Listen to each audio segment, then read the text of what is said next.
அனைவருக்கும் காலை வணக்கம். இன்றைக்கு புரட்சித் தலைவர் எம்ஜிஆர் பார்ட் 24 எங்கள் சாரு முத்தாலிங்க சார் தென்காசியிலேருந்து வார்த்தை தெரிவிச்சிருந்தாரு. ரொம்ப தேங்க்ஸ் சார். குற்றாலம் சார் ரொம்ப தேங்க்ஸு. வர சனிக்கிழமை உங்களை நான் குற்றாலத்தில் சந்திக்கிறேன். நன்றி. இப்போ புரட்சித் தலைவரை பற்றி சொல்லணும்னா சொல்லிக்கிட்டே போகலாம். முக்கியமான ஒரு விஷயம் சொல்கிறேன். அதாவது 1958 நாடோடி மன்னன் படம் வந்துச்சு. நாடோடி மன்னனில் புரட்சி தலைவரும் பானுமதியும் தான் சரியான கேரக்டர். எப்பயுமே பானுமதி அவங்க ஒரு டாமினேட்டிங் கேரக்டராக இருப்பாங்க. அவங்களும் சில கருத்துக்கள் சொல்லுவாங்க. அவங்க கேரக்டர் டம்மி ஆகாமல் பார்த்துக்குவாங்க. அப்போ அந்த படத்தில் புரட்சி தலைவருக்கும் பானுமதி அம்மாவுக்கும் கொஞ்சம் கருத்து வேறுபாடு ஏற்பட்ட உடனே மிஸ் அண்டர்ஸ்டாண்டிங் ஆயிடுச்சு. அப்போ பானுமதி மேடத்தை அப்படியே கொஞ்சம் டல் பண்ணிட்டு புரட்சி தலைவர் சரோஜா தேவியை கொண்டாடுறாரு. சரோஜா தேவி இப்போதான் போன வாரம் தான் இறந்தாங்க. கன்னடத்து பைங்கிலின்னு சொல்லிட்டு சிறந்த ஆக்ட்ரஸ். எம்ஜிஆரோட பல படங்கள்ல நடிச்சிருந்தாங்க. அதிக படங்கள்ல நடிச்சிருந்தாங்க. படம் செம்ம ஹிட்டு. புரட்சி தலைவரோட நாடோடி மன்னே படம் செம்ம ஹிட்டு. தலைவர் சொன்னாரு, இந்த படம் ஓடுனா நான் மன்னன், இந்த படம் ஓடலைன்னா நான் நாடோடி அப்படின்னாரு. மக்கள் விடுவாங்களா? படம் செம்ம கிட்டு பயங்கர ஓட்டம்.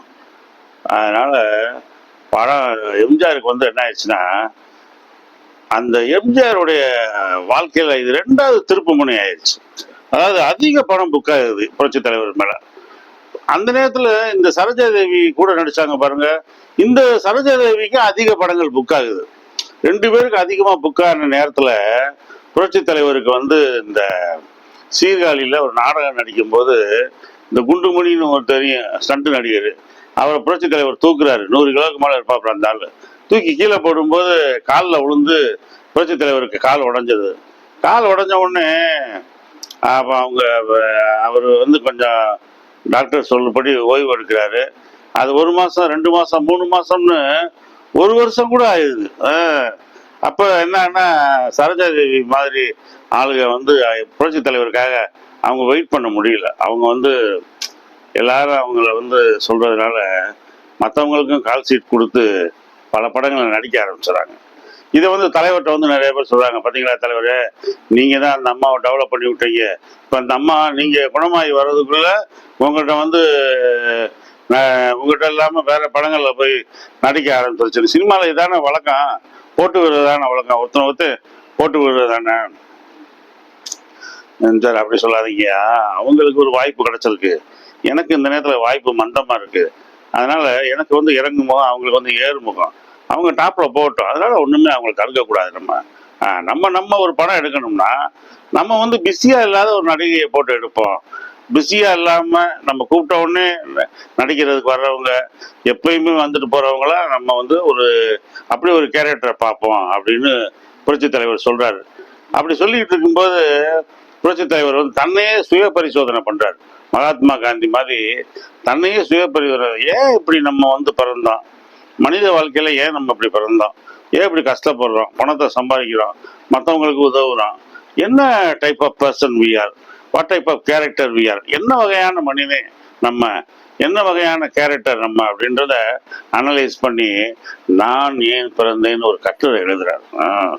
பிரம்மாண்டமான கட்டுரை. அவருடைய பிறப்புல இருந்து எல்லா விஷயங்களையும் எழுதுறாரு. எப்ப எப்படி எப்படி வந்தோம், எவ்வளவு கஷ்டப்பட்டோம், அம்மாவோட எப்படி கஷ்டப்பட்டோம், ஒரு வேளை உணவுக்கு கஷ்டப்பட்டோம், ஒரு பட்டாணியை வாங்கி தின்னுட்டு படுத்திருந்தோம், அதெல்லாம் எழுதுறாரு.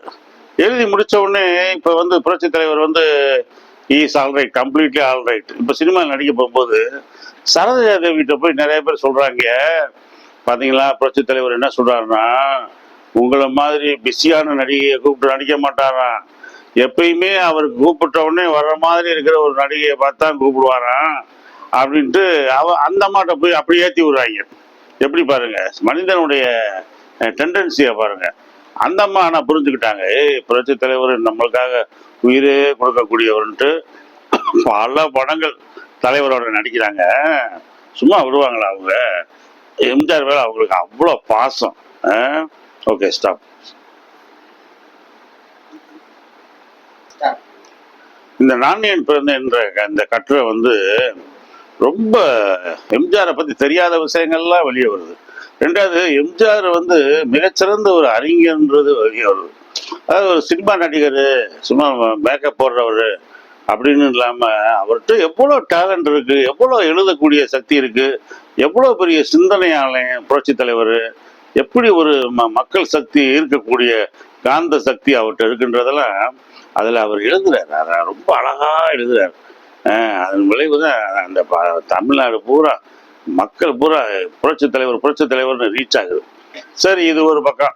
இப்ப திருநெல்வேலியில திருநெல்வேலியில வந்து கோவில்பட்டியில வீராசாமின்னு ஒருத்தர், கோவில்பட்டியில இங்கிட்டு கோவில்பட்டி தூத்துக்குடி மாவட்டம்னு வச்சுக்கோங்களேன். வீராசாமின்னு ஒருத்தர் வீட்டை விட்டு ஓடியான்ட்டாரு. வீட்டை விட்டு ஓடியாந்த உடனே புரட்சி தலைவரை பாக்குறாரு. புரட்சி தலைவர், என்னப்பா ஏதாவது தொழில் செய்யறியா, உனக்கு எதுவும் உதவணுமா அப்படின்றாரு. இல்ல தலைவா, நான் உங்களோடய இருக்கணும், வேற வழியே இல்லை, நான் உங்களோட இருப்பேன்றாரு. சரி ரைட்டு, நம்ம குரூப்ல இரு அப்படின்ட்டு மாடக்குள அழகிரிசாமி, இந்த மாதிரி எம்ஜிஆரோட பாடிகார்டு மாதிரி இருப்பாங்கல்ல, அந்த ஸ்டண்ட் நடிகர்லாம் இருப்பாங்கல்ல, அவங்களோடய இந்த வீராசாமி இருக்காரு. எப்பயுமே புரட்சி தலைவரோடயே இருக்காரு. அப்படி இருக்கும்போது இந்த புரட்சி தலைவர் ரொம்ப ரொம்ப வருஷம் ஆச்சு, ஒரு 10 வருஷம் ஆச்சு.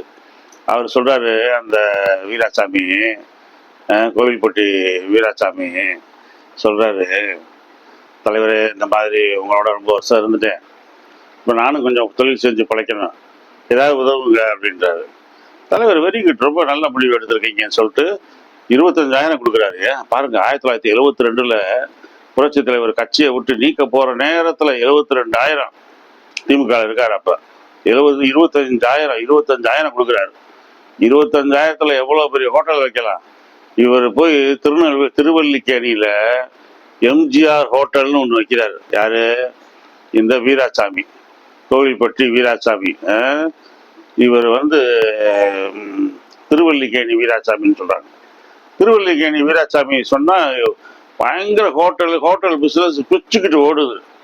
ஒன்னா ஒருத்தர் வந்து எம்ஜிஆர்ட்ட போட்டு விடுறாங்க, பாத்தீங்களா, சோறை நீங்க விற்க கூடாது, சோறை தெய்வமா நினைக்கணும், அன்னத்தை வந்து நம்ம தெய்வமா நினைக்கணும், அன்னத்தை விற்கிறது ஒரு பிழப்பு கிடையாது, அதை விற்க கூடாதுன்னு நீங்க சொல்றவரு, அவர் போய் ஹோட்டல் நடத்தி அதிக ரேட்டுக்கு விற்று நல்லா சம்பாரிச்சுக்கிட்டு இருக்காருன்னு அப்படின்றாங்க.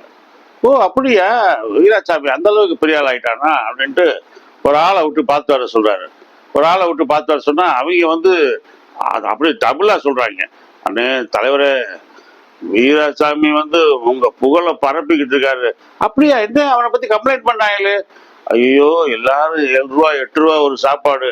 பாருங்க, அந்த 72 ஒரு சாப்பாடு 7 ரூபா, 6 ரூபா 7 ரூபா. ஆனா அந்த வீராசாமி வந்து 2 ரூபாய்க்கு விற்கிறாராம் ஒரு சாப்பாடு, 2 ரூபாயா. குறைஞ்ச விலைக்கு விற்கிறான் தலைவர், ரொம்ப நல்லது செய்யறான் தலைவர். எல்லா பேரும் அந்த ஏரியால வீராசாமி ஹோட்டல்னு போறாங்க. தலைவர், எம்ஜிஆர் ஹோட்டல்னு உங்க பேரை தான் வச்சு நல்லா உங்களுக்கு நேம் சேர்த்திருக்கான் தலைவர், அவனை பத்தி தப்பா சொல்றாங்க, நம்பாதீங்க அப்படின்றாங்க. உடனே எம்ஜிஆர் அவரை கூப்பிடுறாரு. எம்ஜிஆர் புரட்சி தலைவரை வந்து உன்னை பார்க்கணும்னு சொல்றாங்க. பயந்துகிட்டே போறேன், ஐயோ புரட்சி தலைவர் நம்மளை பார்க்கணும்னாரா, என்னாச்சோ ஏதாச்சோ, எதுவும் நம்மளை பத்தி இவனு தப்பா போட்டு விட்டாங்களோ அப்படின்னு. எம்ஜிஆர் அதே மாதிரி தோட்டத்துக்குள்ள வந்த உடனே, என்ன வீராசாமி எப்படி இருக்கா அப்படின்னாரா. உடனே நல்லா இருக்கேனே உங்க தலைவரே, நல்லா இருக்கேனே தலைவரே, உங்க புண்ணியத்துல அப்படின்னு கட்டி பிடிச்சிட்டாரா. என் பேர்ல ஹோட்டல் வச்சு எல்லாருக்கும் 2 ரூபாய்க்கு சாப்பாடு போட்டுக்கிட்டு இருக்கேன், இந்தா கவலைப்படாத, உனக்கு வந்து அந்த ஏரியால ஒரு சொந்தமான இடமாவே வாங்கி கொடுத்து சொந்த இடத்துல நீ ஹோட்டல் வச்சு எல்லாருக்கும் நல்லது செய் அப்படின்னாரா. யாருக்கு வர, ஏற்கனவே 25,000 கொடுத்துருக்காரு, அவர் இன்னும் டெவலப் ஆயிட்டாரு. டெவலப் ஆனவருக்கு இன்னும் டெவலப்மெண்ட், அதுதான் புரட்சி தலைவர். ரைட்டா? இப்ப அடுத்து திண்டுக்கல் தேர்தல். புரட்சி தலைவர் 1972 திமுக விட்டு விலகிட்டார். உங்களுக்கு தெரியும், திண்டுக்கல்ல முத தேர்தல் வருது. 1973 மாயத்தேவர் பாராளுமன்றத்துக்கு தேர்தல் நடக்குது. மாயத்தேவர்ன்றவர் நிக்கிறாரு. அப்ப 10 வயசு பிள்ளையா வளர்மதின்றவங்க பேசுறாங்க. வளர்மதின்ற ஒரு பொண்ணு பிரச்சாரம் பயங்கரமா பண்ணுது, அடிச்சு நொறுக்குது. பேச்சாளர்கள், பெரிய திமுக பேச்சாளர்கள்லாம் அடிச்சு விரட்டி ஓடுது. அந்த பா வளர்மதி தான் அதுக்கப்புறம் அந்த சமூக நலத்துறை அமைச்சராக இருந்தவங்க. நீங்க ஜெயலலிதா அம்மா கூட, புரட்சி தலைவி அம்மா கூட கூட இருப்பாங்க. அந்த பா வளர்மதி இருந்தவங்க இப்ப வந்து நம்ம எடப்பாடி ஐயா கூட இருக்காங்க. மிகச்சிறந்த பேச்சாளர் அவங்க. அந்த நேரத்துல ஒரு சின்ன பையன் வராங்க. அவன் பேரு ஸ்டாப் பண்ணு. அதே டைம்ல கோவில்பட்டி வீராசாமி ஏற்கனவே சொன்னேன். இப்ப கோவில்பட்டி நக்கலமுத்தன்பட்டின்ற ஊர்ல நம்பிராஜன் ஒரு பையன். நம்பிராஜன் நல்லா ஞாபகம் வச்சுங்க. 10 வயசு பையன். பார்த்தா மேடையில கலக்குன்னு கலக்குறாங்க. புரட்சி தலைவரை பத்தி பேசுறாங்க. புரட்சி தலைவருக்கு செய்தி போகுது, ஒருத்தன் கலக்கிக்கிட்டு இருக்கான் தலைவரை அவங்கள பத்தி பேசி அப்படின்னு. ரைட்டு, பேசிக்கிட்டு வா பாவலர்மதின்ற ஒரு பொண்ணு சின்ன குழந்தை பேசுது, இந்த நம்பிராஜன்றவனும் பேசுறாங்க. பயங்கர நேமாகுது இந்த பேச்சு. திண்டுக்கல்ல ஒரு இடத்துல பேசிக்கிட்டு இருக்கும்போது எதிரி என்ன பண்ணிடுறாங்க, வேல்கம்பை வச்சு எரியிறாங்க. கூட்டத்துல எரிஞ்சா இந்த சின்ன பையன் ஞாபகம், 10 வயசு பையன் நம்பிராஜன். அவன் காலில் வந்து ஈட்டி குத்திடுதுங்க. காலில் குத்துன உடனே, காலுக்குள்ள குத்துன உடனே நல்ல காயம் அந்த பையனுக்கு. ஹாஸ்பிட்டலில் போய் அட்மிட் பண்ணிட்டாங்க. ஹாஸ்பிட்டலில் அட்மிட் பண்ண உடனே புரட்சி தலைவர் அவனை போய் பார்க்க போறாரு.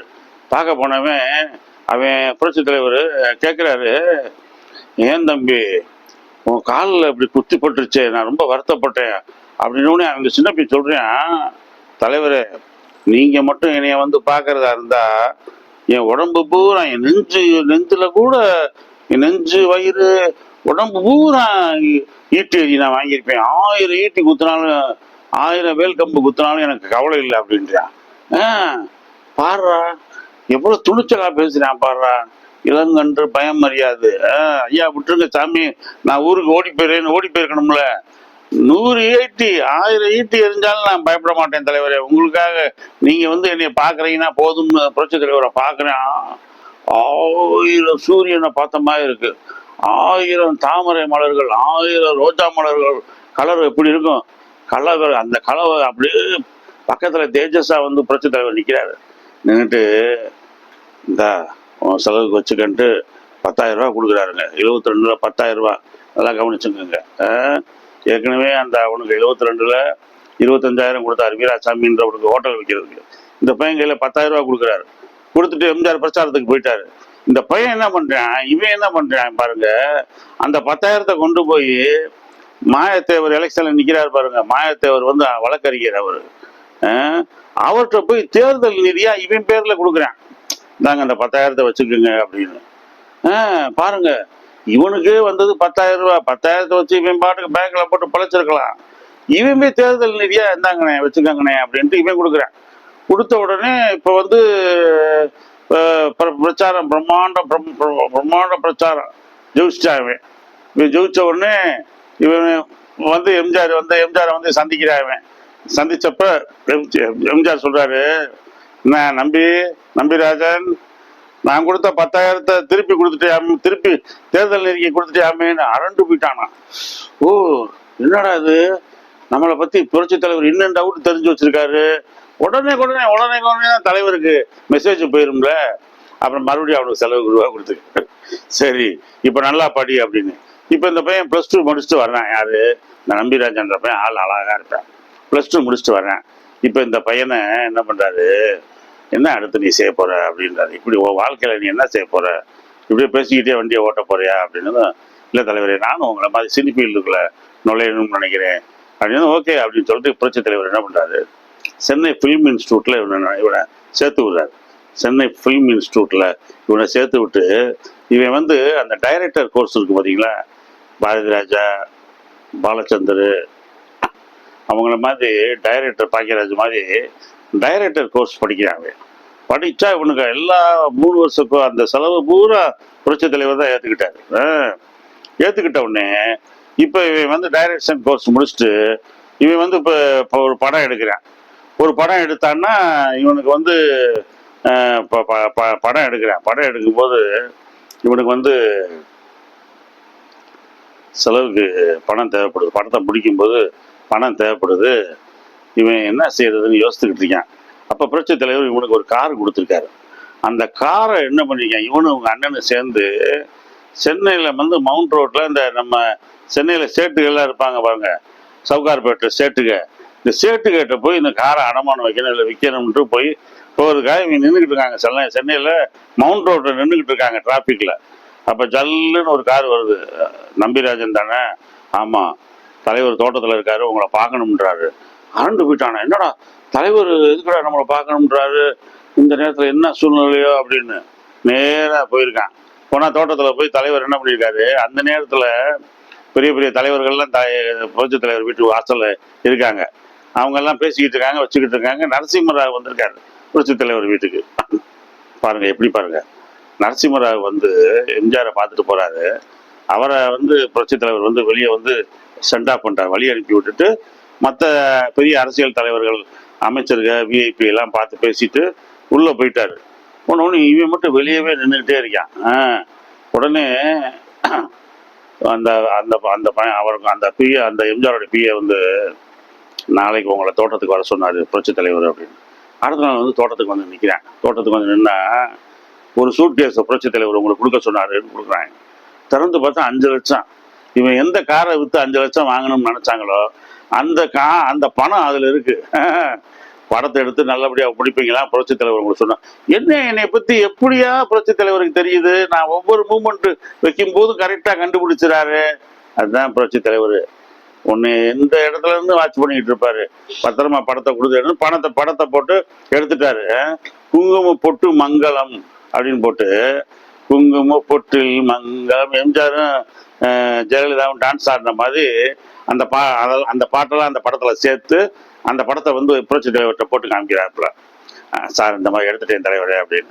எம்ஜிஆர் அந்த படத்தை பார்த்துட்டு, பரவாயில்ல எங்கள் சீனை சேர்த்துருக்க, நல்லது, நீ வந்து நல்லா படத்தில் உள்ள கரெக்ஷன்ஸ்லாம் சொல்லி இதை இப்படி பண்ணு, படம் நல்லா ஓடும் அப்படின்ட்டு நாளை காலையில் கேமராவோட வா அப்படின்ட்டுருக்காரு. உடனே அந்த போய் கேமரா வாடகைக்கு வாங்கிட்டு வந்து காலையில் வர்றேன். ஆஃபீஸ் வந்தால் எம்ஜிஆர் அப்படியே வேஸ்டி ஜிப்பாவோட பக்கத்தில் நின்று அது 2 வரல காமிச்ச மாதிரி ஃபோட்டோ எடுக்கிறாரு. எடுத்து படம் போடும்போது நான் உன் கூட இருக்கிற மாதிரி இந்த ஃபோட்டோவை நீ போடு. அப்போ மக்கள்லாம் என்ன பண்ணுவாங்க, சரி இவர் எம்ஜிஆருடைய ஆள், எம்ஜிஆருக்கு சப்போர்ட்டான ஆள், எம்ஜிஆருடைய தொண்டன், எம்ஜிஆருடைய விசுவாசி, எம்ஜிஆருடைய நண்பன் நினைப்பாங்க. அப்போ உனக்கு நல்ல ஆதரவு பெருகும் அப்படின்னு. அதே மாதிரி படம் போடுறாரு, வெள்ளை விசில் அடித்து படம் நல்லா ஹிட்டு. அவர் நல்லா பெரிய ஆள் ஆகிட்டார் சொல்கிறாரு. அவரெல்லாம் நினைச்சே பார்க்க முடியாது. ஏதோ ஒரு சின்ன வயசுல ஒருத்தர் புரட்சி தலைவரை பற்றி பேசுனதுக்கு அப்படியே ஆண்டாண்டு தோறும் தொடர்ந்து வந்துக்கிட்டே இருக்கு பாருங்க அந்த உதவி. எவ்வளோ பெரிய விஷயம், அதெல்லாம் நடக்குமா? அடுத்து எம்என் கிருஷ்ணன் ஒருத்தர், எம்ஜிஆர் நாடக மன்றத்தில் அவர் எம்என் கிருஷ்ணன் ஒருத்தர் இருக்கார். அவர் வந்து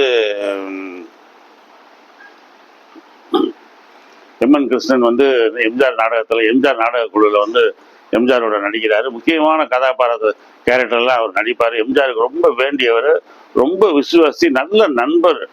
ஆனால் 72 எம்ஜிஆர் கட்சியை விட்டு வளர்க்கணும். உடனே 73 எம்ஜிஆர் தனியாக கட்சி ஆரம்பிச்சிட்டார்ல. கட்சி ஆரம்பித்தோடனே இவர் அந்த புரட்சி தலைவர் கட்சியில் சேரலை. இவர் கட்சியில் சேராமல் இவர் நண்பனாக தான் இருக்காரு. ஆனால் புரட்சி தலைவருடைய கட்சியில் சேராமல் வேற நாடகங்கள் எல்லாம் நடிச்சுக்கிட்டு இருக்காரு. அப்போ இவர் எம்ஜிஆர் புரட்சி மதுரையில் வந்து ஒரு விஷயமா வந்திருக்கும் போது இந்த எம்என் கிருஷ்ணன்றவர் வந்து சினிமா நாடகத்தில் நடிச்சுக்கிட்டு இருக்கும்போது ஹார்ட் அட்டாக் வந்து இறந்து போயிட்டார். ஹார்ட் அட்டாக் வந்து இறந்து போன உடனே எம்ஜிஆர் அதை கேள்விப்பட்டு உடனே மெட்ராஸுக்கு போய் நாடக நடிகர்கள் எல்லாம் கூப்பிட்டு அவருக்கு அஞ்சலி செலுத்தி அவரை போய் கல்லறையில் புதைக்கிற வரைக்கும் அவருக்கு எல்லா வேலையும் செய்கிறார். இவருக்கு ஒரு பையன் இருக்கான். அந்த பையனுக்கு பண உதவியெல்லாம் செஞ்சு அரசாங்கத்தில் வந்து அவனுக்கு வந்து ஒரு லேப் டெக்னீஷியன் வேலை வாங்கி கொடுக்குறாரு. எப்படி பாருங்க, அவன் கட்சியில் சேர்ந்துருந்தா கூட பரவாயில்ல, கட்சியில் சேரவே இல்லை. ஒரு குறிப்பிட்ட டைமில் தலைவரை விட்டு விலகிட்டான். இருந்தாலும் தலைவர் அவன் மேலே மனம் கசப்படலை. ரைட், இப்போ அவனுக்கு வந்து எந்த உதவி செஞ்சாலும் செய்யாட்டாலும் இறந்து போனவனுக்கு வந்து அவர் எதுவுமே தெரியாது. ஆனால் புரட்சி தலைவர் செய்கிறாரு பாருங்க, அதான் நியாயமானது. அவர் வந்து எந்த விதமான அந்த நம்மளை ஒருத்தர் பார்க்கணும், பாராட்டணும், புகழணும், பத்திரிகையில் போடணும், அதெல்லாம் நினைக்காம செய்யக்கூடியது. இறந்து போனவனே அப்படி அவர் செய்கிறாரு பாருங்க. மகனுக்கு பண உதவி, லேப் டெக்னீஷியன் வேலை, வாழ்க்கையே அடுத்து செட்டில் ஆயிடுது இல்லை உங்களுக்கு. எப்படி பார்த்தீங்களா? ரைட்டு. 1971 புரட்சி தலைவர் வந்து பயணம் தமிழ்நாடு பூரா பயணம் போயிட்டு இருக்காரு. அப்போ பயணம் போயிட்டு இருக்காருன்னா முரசொலி பத்திரிகையில அடியார்னு ஒருத்தர் அந்த பத்திரிகையில வேலை பார்க்குறாரு. அவர் புரட்சி தலைவர் கூடயே போறாரு. எம்ஜிஆர் கூடயே இருக்காரு. திமுக இருக்காங்க, 2 பேரும் திமுக இருக்காங்க. புரட்சி தலைவரை பத்தி ரொம்ப உயர்வாகவே எழுதுறாரு. அப்புறம் புரட்சி தலைவர் வந்து 72 வந்து கணக்கு கேட்டு கட்சியை விட்டு விளக்குனாங்கல்ல. விளக்குன உடனே இந்த அடியார்ன்றவர் வந்து புரட்சி தலைவரை விட்டு புரட்சி தலைவருக்கு எதிராகவே எழுதுறாரு. பத்திரிகையில எதிராக எழுதினாலும் அவருக்கு ஒரு டைம்ல வாழ்க்கையில பேர் இடி ஆயிடுது. உடம்பு சோம்பலாம் போகுது. அப்பா புரட்சி தலைவர்கிட்ட போய் உதவி கேட்கிறாரு. நம்மளை பத்தி இப்போ தாழ்வா எழுதியிருந்தாலும் புரட்சி தலைவர் வந்து அவருக்கு வந்து உதவி செய்கிறார். எவ்வளோ இது பாருங்க, எவ்வளோ தன்னை